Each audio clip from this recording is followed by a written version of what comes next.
Hello everyone, I'm just popping on to do a live from Brio. Not to worry, I'm the only one here.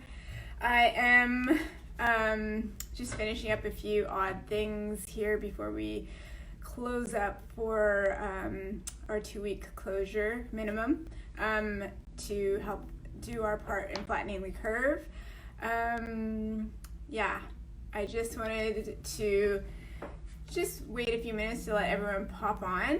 As you pop on, just give me a like, let me know you're here. I have a few things that I want to talk about, but feel free to type in and share perhaps some thoughts that you want me to kind of touch on.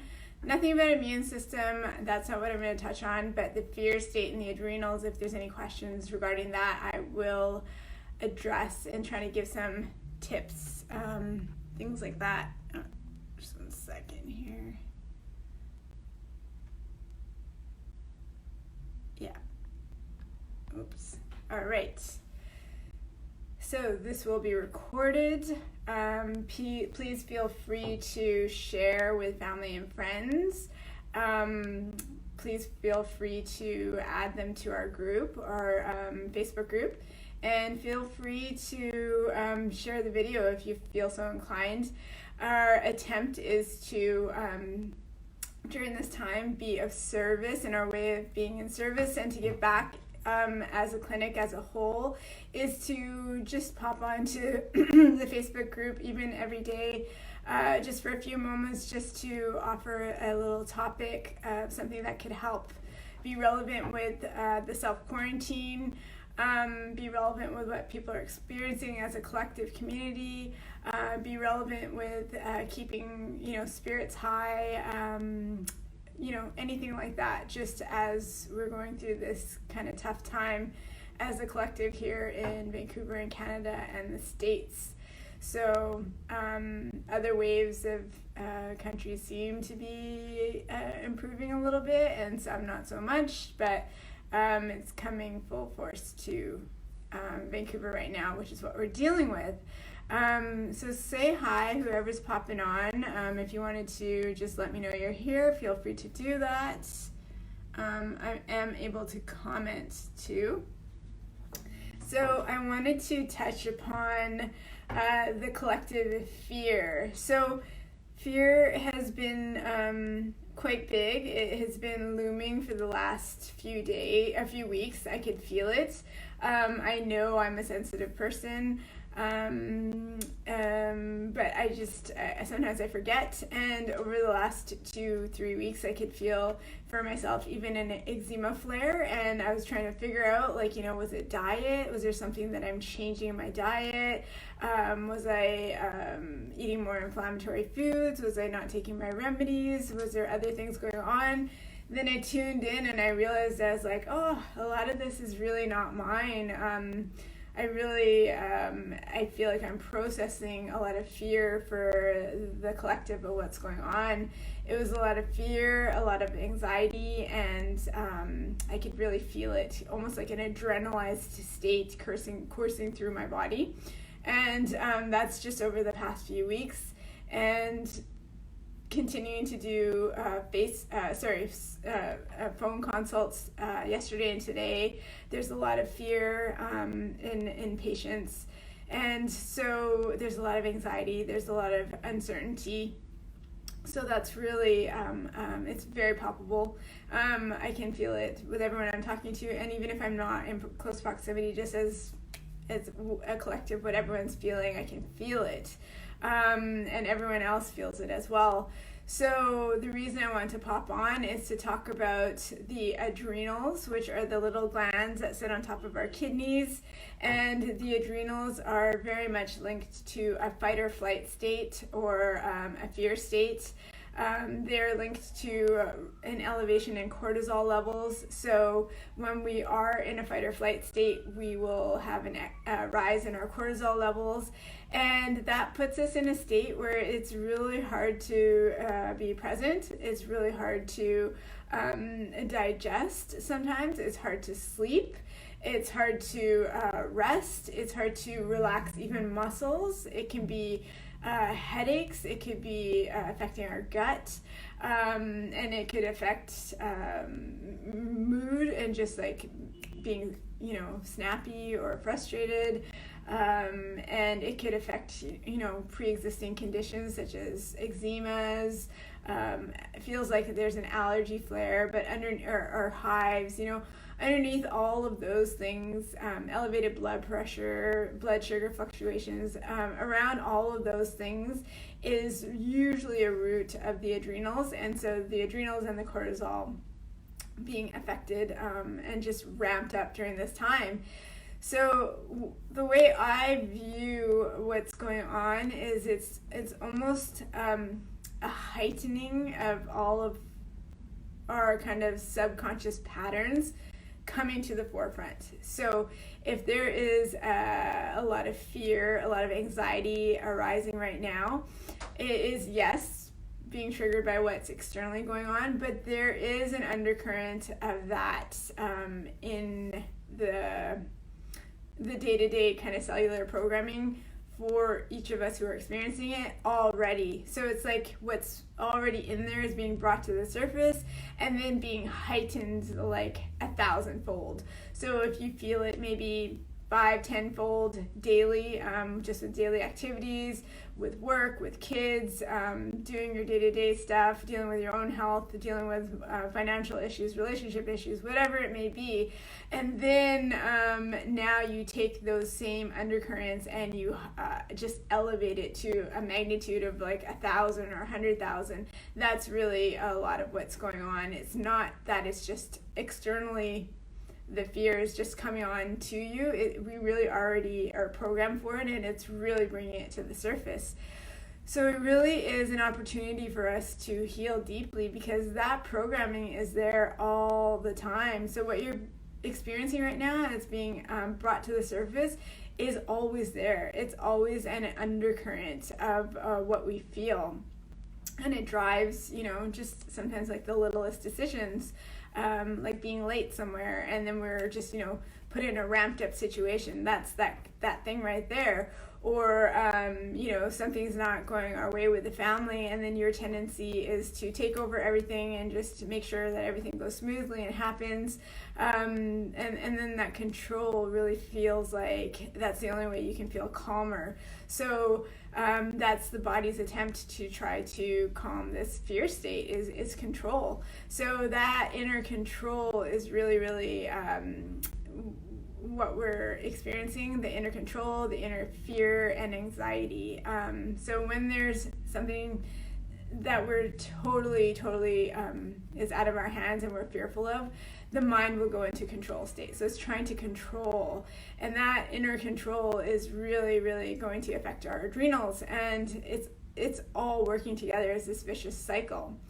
So what I'll say about the adrenals is I wanted to make 3 points. First of all, this is maybe difficult when there's kids at home, but as much as you possibly can, the number one treatment for adrenal glands is routine. So as you're self-quarantined for the minimum next 14 days, try to maintain a regular routine.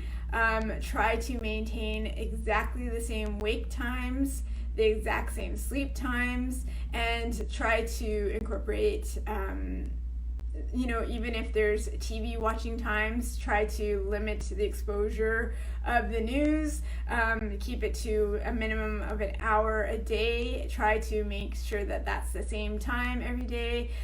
Try to keep your meals the same time every day. Maybe even if you're still exercising, keep that the same time every day. If you're doing set aside time for your work from home, try to keep those hours exactly the same. Try to keep set times for keeping the kids entertained. Keep that exactly the same. So the more routine you can maintain, the easier it is for your adrenals. When things are so it's a dance. When things are out of control, we try to control more. But the things that we should try to control sometimes go to the wayside. So what we want to do is not control the media, not control the outer world. We want to try to control what we can, which is in our home and our routine. So the more you want to control, try to control the routine. The more routine you can be, the better your adrenals will feel. They'll feel safe, they'll feel secure, and the adrenals don't like to be kind of surprised, and they don't like chaos. So if you wake up every day at 6:30 or 7, keep that time.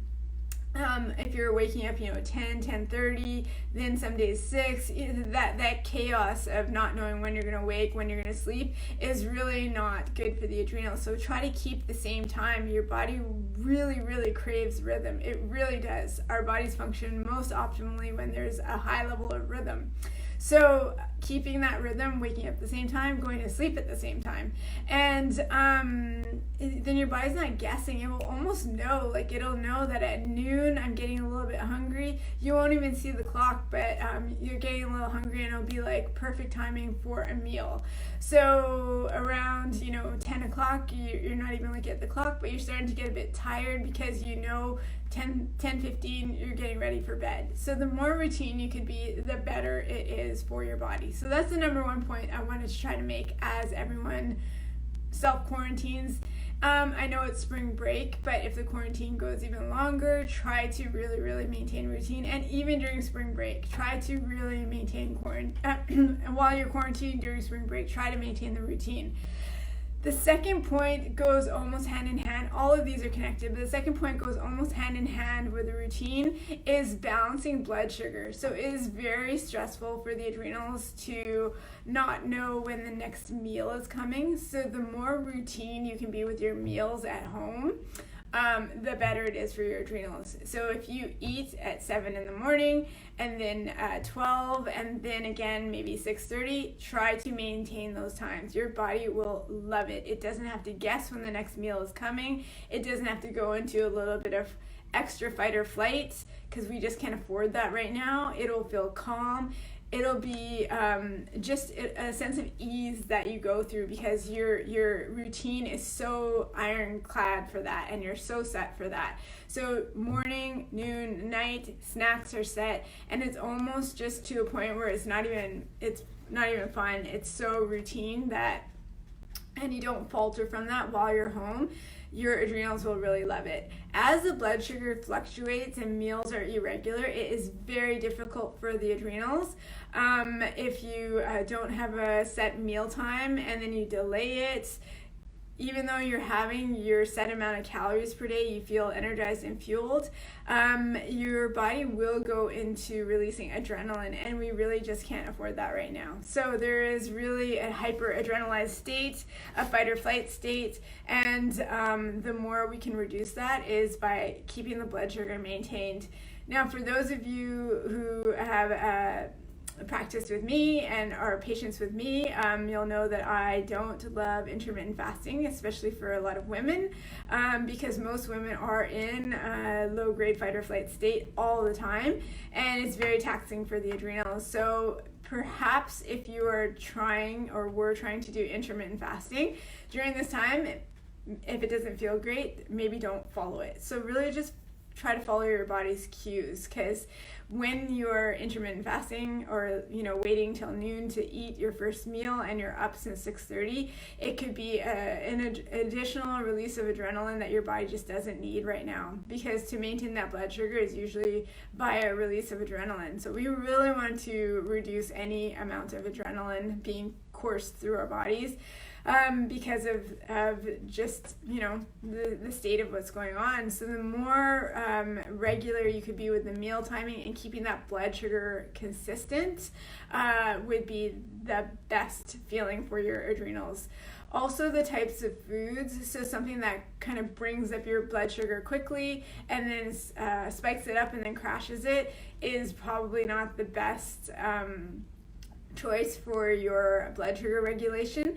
that could be an overly sugary treat and a sugary snack, and that's really just, perhaps something that you're snacking on throughout the day while being at home because of not having set meals or whatnot.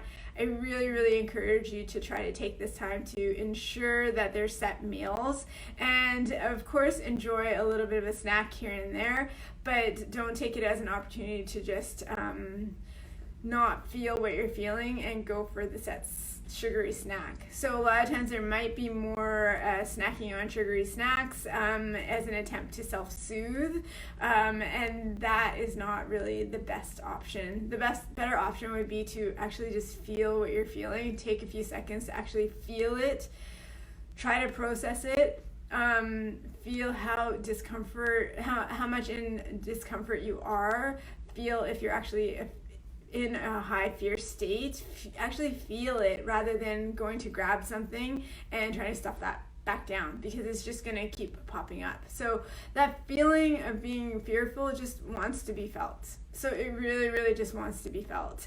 It has a peak, it wants to be felt, and then it will actually start to retract. It might come back a couple of hours, and it might come back the next day. Chances are it will. But for that moment, that feeling just wants to be felt and acknowledge that you have it, and then it will actually start to retreat. So most of us spend our entire life as this fear state is coming up, or that anxious feeling, and then it's like grab a cookie, have some alcohol, have a little bit of carbs, something to stop it, and then it just gets pushed back down, and then it attempts to kind of keep coming up. So the feeling just actually wants to be felt, and then it will go away. Our mind is so programmed to think that once that feeling comes, it actually can feel like death. It's very difficult. I've felt many, many feelings that I don't want to feel, many, many core wounds, many, many attempts of my body to try to release fear and control everything. And it feels like so uncomfortable to the point of feeling like you want to die. But that feeling lasts maybe a couple seconds, a couple of minutes, and then it actually goes away because I finally allowed myself to learn how to feel it. So the feeling just wants to be felt, really. And we're not taught how to do that. We're not taught how to make space for that. And I find it very, very curious and interesting that this time has forced us all to slow down, because most of us are just addicted to being busy. Is that because of society, and also coupled with us not wanting to feel? So keep your day jam packed. We don't have to feel a whole lot when the day is jam packed. And now when we're forced to sit and be within and be in stillness, oh, it says I keep cutting out. Does everyone else feel that I keep cutting out? It might be our internet.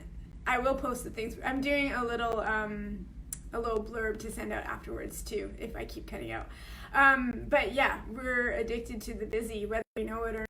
That's often an attempt to not feel. So now it's very interesting that we're being forced to sit at home, and we can actually coming up, and it is so uncomfortable. So uncomfortable. And this is what we want. We want to feel it, because if we don't, it will pop up in every single time of our lives, and it controls us. So we are basically ruled by this not wanting to feel if we don't feel it. So once you can actually feel it, feel that fear, that root feeling of wanting to control everything, to feel safe, that root feeling of if I don't act out of control, I think I might die.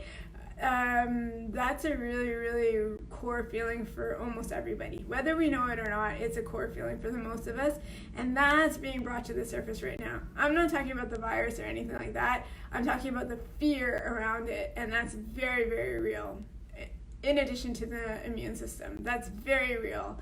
And so it's an opportunity. Take it as an opportunity. You can see this as two things. Either hate it and resist it, or take it as an opportunity to see the flip side and the beauty of it, and this opportunity to get to that core wound and actually feel it. There is a freedom on the other side of that core wounding that once you allow yourself to feel it, it's unexplainable.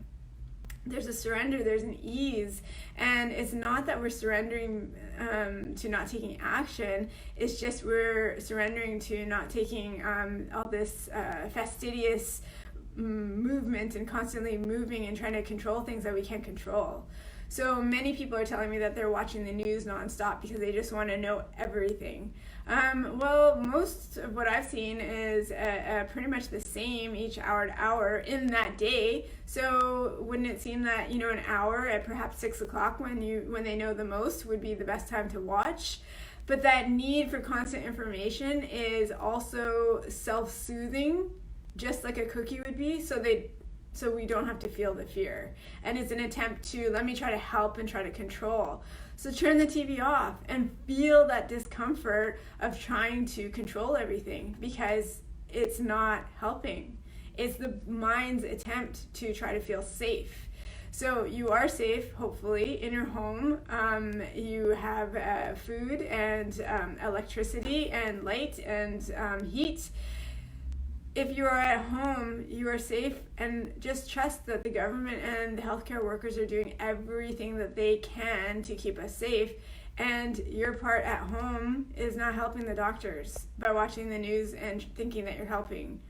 Watching the news 45 times a day is not helping the doctors. Being at home and doing your part, and then surrendering to allowing myself to feel, this is scary. And if you need to cry, cry. And if you need to journal and write out your emotions, you need to journal and write out your emotions. If you need to just hide in the bathroom for a little bit and let your heart start panicking and then breathe through it, you need to do that. So it's really just feeling it and just giving yourself love for this time, because who's been prepared for this? Nobody. So yes, we may have this undercurrent in our makeup, but we've never been prepared for this. So just give yourself love that you're doing the best you can, and you're doing amazing with what you've been told to do. So just give yourself a ton of love. There's no perfect way to execute this. There's no perfect way to be self-quarantined with kids at home with their school year just canceled. So you're going to take it day by day, and that's all we have is each day by day, and try to release the thoughts of even thinking into July. Just take it day by day. The thoughts of it cut out for a bit, so it's back. Can you guys hear me? So the forward thinking is also an attempt to control. So we just really, and I'm not saying don't plan, try to plan the week, but don't control. There's a difference. So day to day, try to be present. Quarantine off your news watching, and it's not helpful to research 24/7. It's not going to help the doctors. It's not going to help the nurses. And when you want to do that, when you have that desire to go watch the news again, there's an impulse under you that is that fear state, and that is the gift, that is the golden egg that we never ever get to tap into. Most of us don't tap into. I help patients tap into it, but it's usually, I'm going to do, one of the things we're going to do is a few masterminds too. We're going to pop on and do that, a little longer Facebook Lives or masterminds. And I'm going to go through the 4 layers of healing. And the 3rd layer is on our website, but the seeding phase is really when we get to these kind of root feelings. And I have patients go through this all the time. It's not foreign to me, and I've done it myself. But right now, everyone's being forced to deal with this undercurrent. It's a huge part of healing, and if we can actually feel these feelings, it's a really new level of an immune system and a new level of freedom that is on the other side. So the 3rd point I wanted to quickly make is the best treatment for adrenals is routine, number 1, blood sugar, number 2, and number 3 would be breathing. So in a fear state, in a fight or flight state, the most common thing we do is we stop breathing, or we shallow breathe, and it's just from the first quarter of our lungs here. And in nature, we're no different than mammals. We are mammals. So in nature, if we're being attacked, the animal will stop breathing and make itself really small and contracted in order to keep itself safe. That is just a brain mammalian reaction for us. We do the same thing. So when we're in a frightened state, often we'll hold our breath. You could be talking to your kids, you could be talking to your spouse, and you're holding your breath. There is also usually a contraction too. We'll contract somehow. We'll hold our shoulders up. We'll hold our arms a little closer. Our muscles will be tighter. That is just a human nature, mammalian knee-jerk response. It's a deep, deep cellular programming to try to keep ourselves safe. So we'll stop breathing. But you are safe. You're at home. You're not being attacked by a lion. You're at home being quarantined. And yes, there is a lot going on right now. You can reprogram this and take that pattern and start to breathe. So as you start to breathe, I want you to deep belly breath. So take a breath in through your nose and actually feel your belly pop out. So it's like a deep breath and your belly pops out, and then just exhale. So try to breathe through your nose. It's very calming. It sends a signal to your brain to start to calm down. And as you breathe, you're going to start to calm that adrenaline response. You're going to start to calm that cortisol response. So that is the number one way to treat adrenals. I bet you if I had $1 million, I'd treat so many adrenal patients, so much fight or flight. That's really what my whole journey for healing was. So usually what the practitioner goes through, they attract a lot of that. So I attract a lot of patients who have adrenal issues. And I bet you 99% of them don't breathe properly. So there's often a chicken and an egg thing. So there's an adrenal reaction, but if you breathe, you can reprogram that adrenal fear state. So it's about deep, deep breath. So if anyone's familiar with martial arts or even Bruce Lee, they're very calm. There's a very much grounded awareness. But in martial arts, the breath is so important. So if you've ever met someone who's really studied martial arts, they have a very calm nervous system, and because their breath is deep, they can just calm any tightness in the body, any contraction, with a deep, deep breath.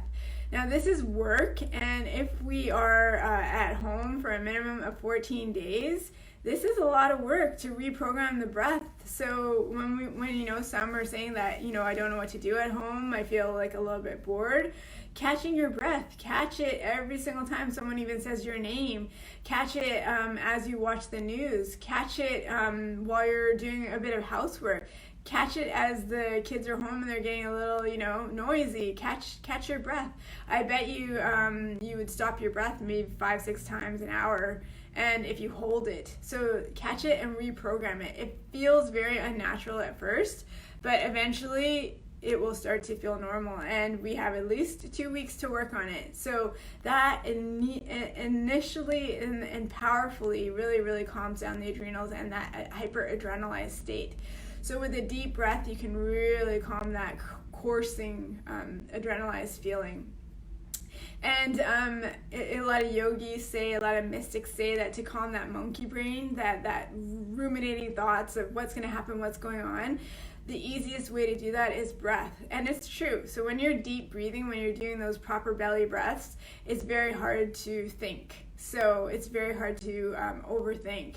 And so what we want to do is to really get more into that breath, and this monkey brain will start to break the cycle of it. And just remember, these 3 points are all a mastery. It's not like you can do them for one day and feel better and it's like, oh, Dr. Neetu told me all this stuff and it's not working.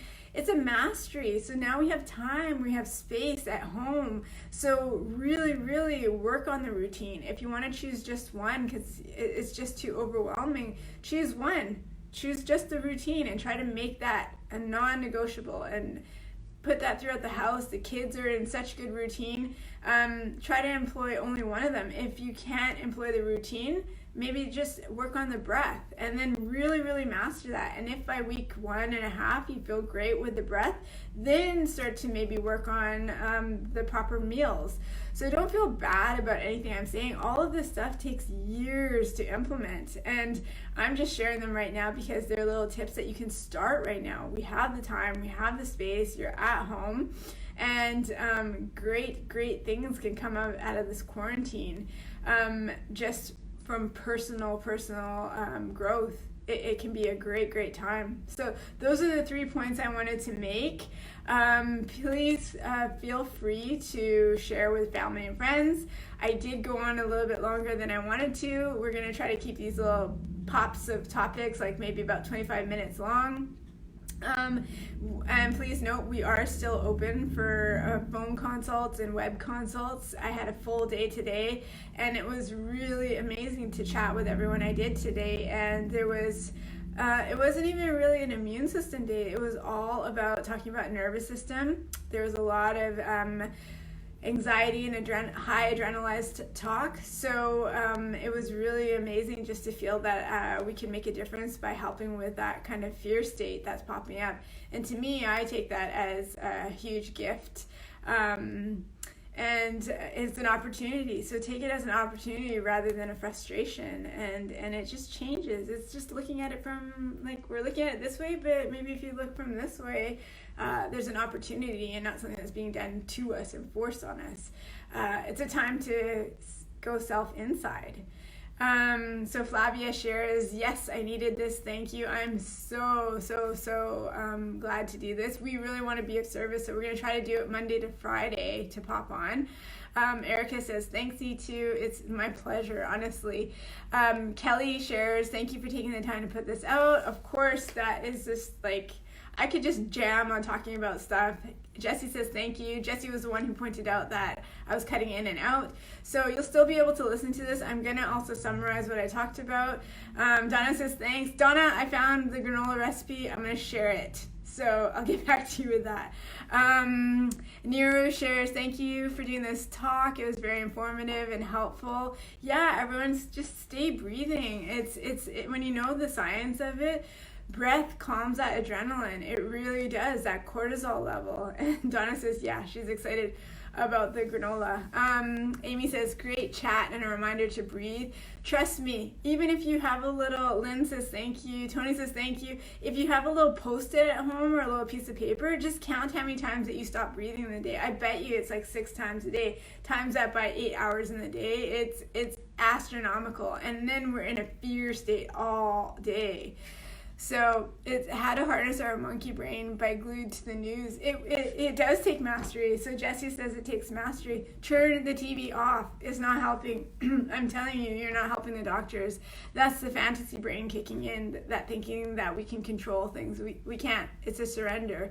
We're being asked to surrender at a level that has never been asked of us before. So surrender. Surrender to your breath. Receive breath. We're still able to go outside when there's social distancing. It's a beautiful day out. Hopefully everyone's staying safe. Hopefully everyone in their families is safe. With following what they have lined out for us to follow safe precautions, hopefully we'll maintain it and we'll contain it and we'll flatten the curve fast. So while we're inside, there's so much mastery to be done. There's so much. So all these 3 points are really a mastery. Sometimes people wake up, they're not hungry. That tells me that their adrenals are pretty tanked. So as you take this time and even not rushing around in the whole day, maybe your adrenals will reset.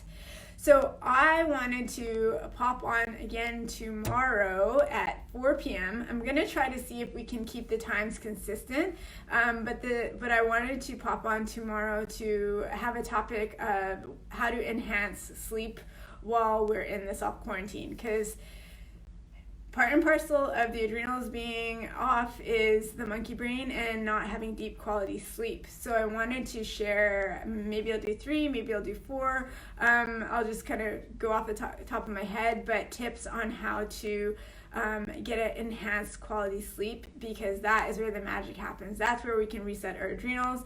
That's where we can reset our immune system. So again, we'll go from 4 to 4:30 Pacific Standard Time. Please show on Facebook that you're viewing with Brio. Share that you're doing a watch party. I don't even know what they're called. But you can share with friends. And all these videos are, so Flavia says I'll definitely tune in tomorrow. And yes, to sleep is a topic. Yes, there's such a big topic. I can do that several times. But I'll definitely do it tomorrow. And these videos are recorded and they're going to be up on the site so you can watch it over and over again. Then we have some other thing planned. if you guys are up for it, maybe once a week while we're on quarantine, we'll do a free masterclass. Again, I wanted to do a masterclass on the kind of deeper psychology of, not psychology, but the deeper levels of healing, the phases of healing. And very interesting, I think the earth follows the same phases. So us as a collective follow the same phases. So I will share my thoughts on what I think the earth is going through right now. And it's definitely in a phase of healing. So we're just right alongside with it. It's very interesting. I think there's going to be a very new world that occurs after this quarantine. And hopefully my thoughts is for the better. I will also we're working on something that's a little bit more fun to do while in quarantine, so I'll share that with you too, and that will be emailed out, and I hope everyone shares that they're following on social media, because it should be a little bit more fun, just to kind of get our minds out of, this contracted state. So I'm going to work on that tonight, and we're working pretty fast to try to get this stuff out to you guys. And that's it. You can keep commenting on Facebook. We'll try to check that too. Even under this post, we'll get notifications. And then also we're going to have Dr. Jeff do some topics. Hopefully Dr. Karen and Dr. Vanessa, she will be doing some topics too. So all of us will be popping on for mini topics at least once a night for the Monday to Friday, and maybe not the weekends, but Monday to Friday for sure. So yeah, that's our service back to you. I've seen so much goodness in the world and people giving back, whether you're an artist and offering free doodles to the kids every single day. Like, it's just been some of the most beautiful things I've seen in a long time. So, and it took this tiny little bug virus to bring that out in humanity. Like, that's a beautiful thing. All right, everyone, stay safe. I'm going to close up for today, and tune in tomorrow, 4 p.m. Pacific, and we'll talk about sleep and enhancing sleep in the times of quarantine. All right. Thank you. Amy says, well said. Thanks, guys. Have a good night.